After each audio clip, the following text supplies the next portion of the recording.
মঙ্গলবার শপথ গ্রহণ অনুষ্ঠানের ঘোষণা দিয়েছে অন্তর্বর্তী সরকার। সে মতে জাতীয় সংসদের দক্ষিণ প্লাজায় চলছে যাবতীয় প্রস্তুতি। তবে শপথ গ্রহণ নিয়ে মুখোমুখি হয়ে গেছে বিএনপি ও জামাত জোট। অন্তর্বর্তী সরকারের পক্ষ থেকে মঙ্গলবার দুটি শপথের প্রস্তুতির কথা বলা হয়েছে।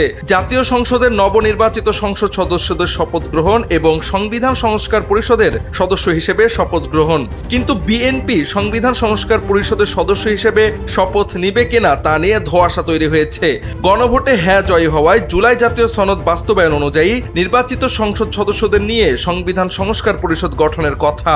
বিধান অনুযায়ী সদস্যরা প্রথমে এমপি হিসেবে পরে পরিষদের সদস্য হিসেবে শপথ নেবে। তবে বাংলাদেশ জাতীয়তাবাদী দল বিএনপি থেকে নির্বাচিত 209 জন পরিষদ সদস্য হিসেবে শপথ না নিলে পরিষদ গঠন ও সংস্কার প্রক্রিয়া অনিশ্চয়তায় পড়তে পারে।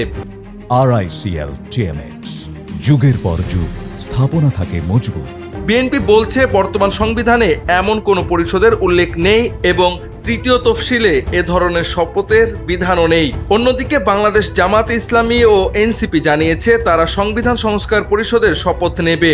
এনসিপির মুখপাত্র আসিফ মাহমুদ সজীব ভুঁইয়া তার ফেসবুক পোস্টে লিখেছেন, সংবিধান সংস্কার পরিষদ সদস্য শপথ নির্ধারিত সময়েই হতে হবে। সংবিধানে নেই মর্মে যদি সংবিধান সংস্কার পরিষদ সদস্য হিসেবে শপথ না নিতে চান তাহলে সংসদ সদস্য হিসেবে শপথেরও কোনো মানে নেই। সর্বশেষ এই প্রতিবেদন লেখার সময় পর্যন্ত জানা গেছে বিএনপি সংবিধান সংস্কার পরিষদের শপথ গ্রহণ না করলে সংসদ সদস্য হিসেবে শপথ গ্রহণ বয়কট করতে পারে জামাত এনসিপি। শেষ পর্যন্ত কি হবে সেটাই দেখার বিষয়।